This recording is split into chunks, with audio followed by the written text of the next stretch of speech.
Всех приветствую. Давайте сегодня посмотрим Таро-прогноз для близнецов на июнь 2024 года.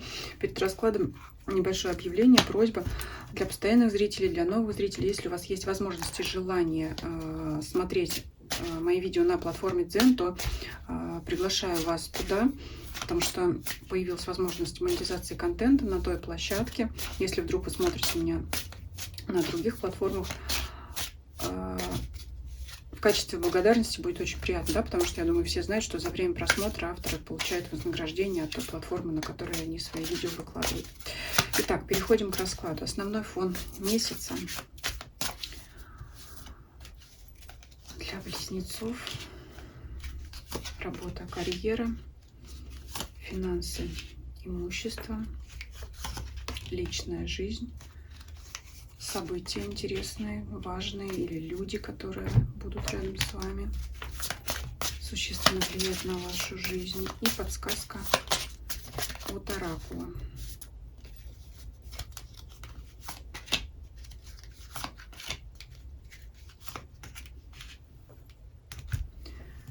Основной фон месяца: тройка. Тройка жезлов. Хорошая карта. Это карта, когда вы уже ранее что-то спланировали и теперь начинаете выдвигаться куда-то, начинать что-то. Получается, это в той или иной степени затронет все сферы вашей жизни.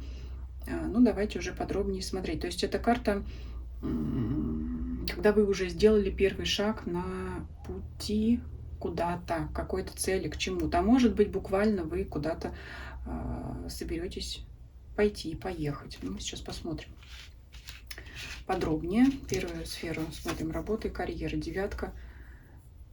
Девятка жезлов. Здесь карта ограничений, но это карта, когда эти ограничения скорее выстроили вы себе сами. Вот смотрите, если вы ищете работу и говорите сами себе каждый день, что нет работы, нет, я ее не найду. Ну, конечно, хорошую работу найти всегда трудно. Но вот здесь карта говорит о том, что вы, может быть, не все попробовали, либо обманываете сами себя. То есть для вас есть варианты, потому что тройка жезлов об этом говорит, есть куда двигаться. Но вы сами себе, как бы, это, знаете, есть такая, как говорят, что ли, игра психологическая, да, но, когда человеку всегда предлагают вариант, он говорит, да, но вот что-то постоянно мешает. Ему опять что-то предлагают, он говорит, да, ну вот здесь вот там что-то, вот опять вот что-то не так. То есть, опять же, возвращаемся к тому, что если хотим, ищем возможности, если не хотим, ищем причины. Вот сочетание этих карт, тройка жезлов и девятка жезлов, очень похоже на вот эту ситуацию, которую я описала. Вот у вас такое состояние, да, но вроде цветущий сад там зеленеет, да, за этим забором. Вроде бы девушка здесь стройненькая, худая, она через эти жезлы спокойно, мне кажется, может протиснуться и попасть туда, куда ей надо, но она отвернута, она туда идти не хочет. Вот подумайте, вот это какое-то такое состояние. Здесь даже не событие, которое происходит на работе, в вашем бизнесе, там, делах, а вот какое-то именно такое состояние, что есть куда идти, но, да, вот что-то но, которое вам мешает. У всех оно будет свое. Нежелание, может быть, какой-то страх у кого-то. Ну, естественно, менять работу — это всегда переживательно, очень волнительно. Ну, вот здесь вот больше такое, знаете, описывает состояние, нежели чем какие-то события. Опять же, если вы не собираетесь увольняться или искать новую работу, это опять то, что связано с вашей работой. Может быть, какие-то грядут изменения в связи с изменением законодательства, когда что-то нужно внедрять, новые технологии, что-то нужно осваивать. Вот новые, да, как зеленые листочки, они здесь, будем их так как бы описывать, да, вот что-то новое. Зелень — это что-то новое. А вот эти вот жезлы сухие, да, они как бы вот стопорят опять внедрение этого нового. Но вот хотите вы или не хотите, вот эти вот зеленые листочки, стебельки, они все равно прорастают. То есть с вашим участием или без вашего изменения все равно наступит. Да? Может быть, будут какие-то события, которые будут вас потихонечку подталкивать к изменениям. Ну вот здесь вот такое описание. Давайте посмотрим финансы или имущество. Пятерка жезлов. А если, опять же, немножко связать это с работой, да, потому что, наверное, все-таки у основного количества людей а, финансы приходят от работы, да, а не от каких-то других источников все-таки, да, в основном будем рассматривать. Это такое опять состояние, а почему ему больше заплатили, а мне меньше. Или, например, что хотите делаете, но платите мне больше, потому что я больше работала, и мне больше надо, и вообще я самый опытный сотрудник. То есть это какие-то разногласия на почве финансов. Это может быть не обязательно на работе, это может быть, ну, и в семье, то есть, да, вот разногласия. Мы тратим деньги, мы покупаем машину, да. Нет, мы не покупаем машину, мы их откладываем там что-то на то-то, то-то, то-то, что-то еще. То есть это вот финансовые споры. Может быть какая-то. Кстати, возможно, какая-то дележка имущества может быть между родственниками. Такое тоже может быть. Но с кем бы вы ни спорили по финансовой имущественной части, вы договоритесь все-таки и будете довольны этим. Но вот здесь вот такое.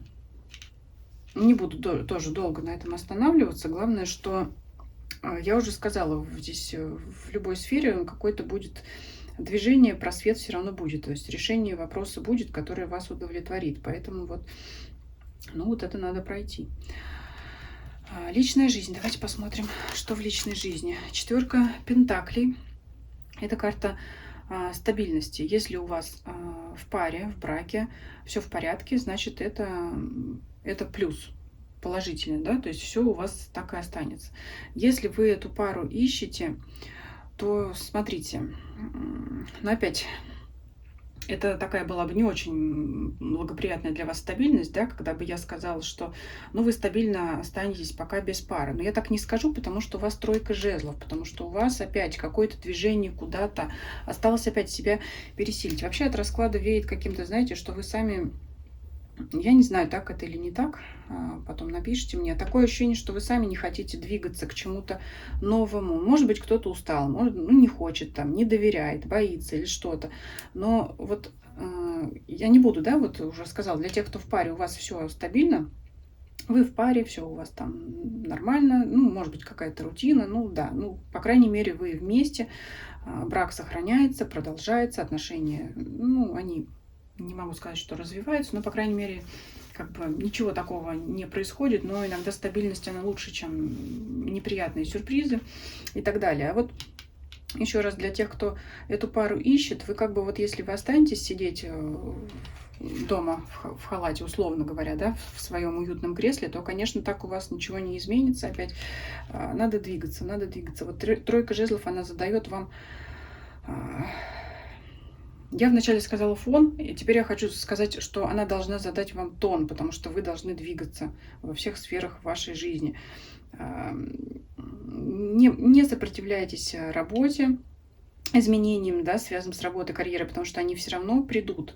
Но здесь все-таки говорится, конечно, что они придут мягко, постепенно, но тем не менее, не сидите, да, там, идите куда-то, потому что, да, нужно отстаивать свое мнение, свою позицию в финансовом вопросе. И, опять же, не сидите ровно, чтобы найти партнера. И еще совет: не сидите ровно, если у вас есть брак, отношения, пара, потому что, ну, если вам наскучила рутина, ну, попробуйте сами что-то предложить, сами что-то сделать для партнера, да, чтобы это было, ну, как-то ваша жизнь, отношения были более интересными, там, какими-то насыщенными красками жизненными и так далее. Давайте посмотрим, что с вами рядом происходит. 3 мечей. 3 мечей. Кто-то переживает, кто-то переживает. Кто-то переживает. Давайте посмотрим подробнее. Из-за вас, не из-за вас. Но вообще расклад-то на вас делаем, да? Ну, что-то кто-то беспокоится. В вашем окружении есть какое-то беспокойство.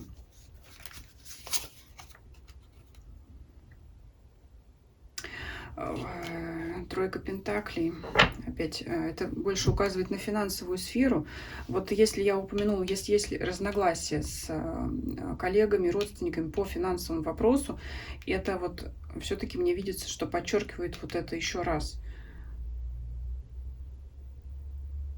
Знаете, есть, может быть, действительно вы считаете, что вы правы, что вы более достойны, да, в плане оплаты на работе, а кто-то там вот как, знаете, как завистник, а вот почему ему больше, да, как вы можете эту озвучивать фразу, так и кто-то.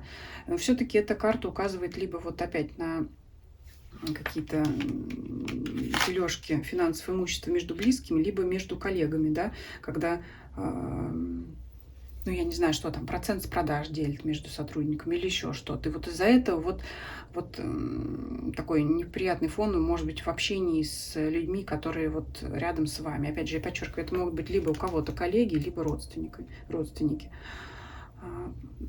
Ну, такой месяц, да. Вот вообще тройка жезлов, она, знаете, как вот как основная карта ложится, она все-таки говорит о новых начинаниях. Вот вам не надо противиться новым начинаниям.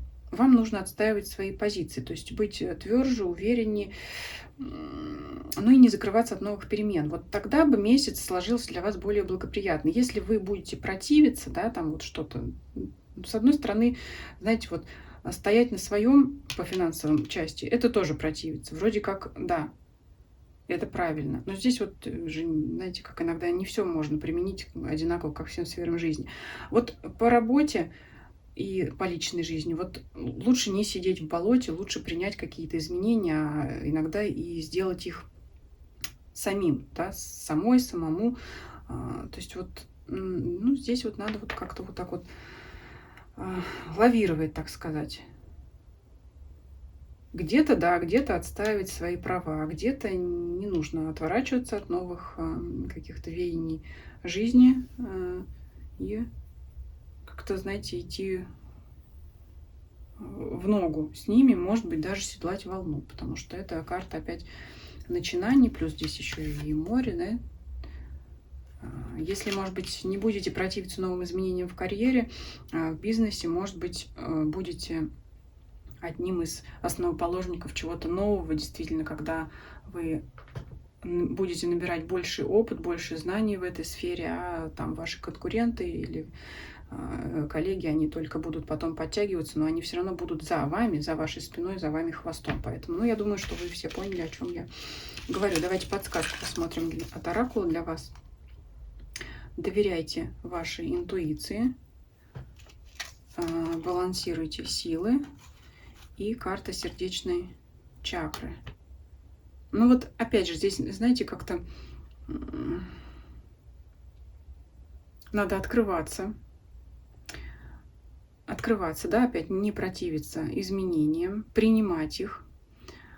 Потому что вы сейчас скажете, ну вот там какие-то неприятные события, как я их должен принимать? Да неприятные никто не должен принимать, понятно, и никому бы это не хотелось. Но не всегда вот эти изменения, они, может быть, кажутся вам какими-то сложными, там, непонятными, запутанными, но вот это не время идти против ветра и плыть против течения. Надо вот это вот все принимать. Опять что-то вам может подсказать интуиция. Обращайте внимание, вот здесь вот доверяйте, да, доверяйте своему внутреннему чутью. Балансируйте силы. Это опять похоже на тот совет, который я говорила. Где-то отстаивайте свое, то есть противьтесь, да, вот этим конкурентам. Да, здесь нужно отстаивать. А где-то не нужно упираться в стену, а нужно принимать вот этот вот, да, баланс. Где-то уступить, где-то настоять. Вот такой здесь может быть баланс. Вот такой вот интересный совет. Пишите ваши комментарии. Всем спасибо за просмотр. Всем до свидания.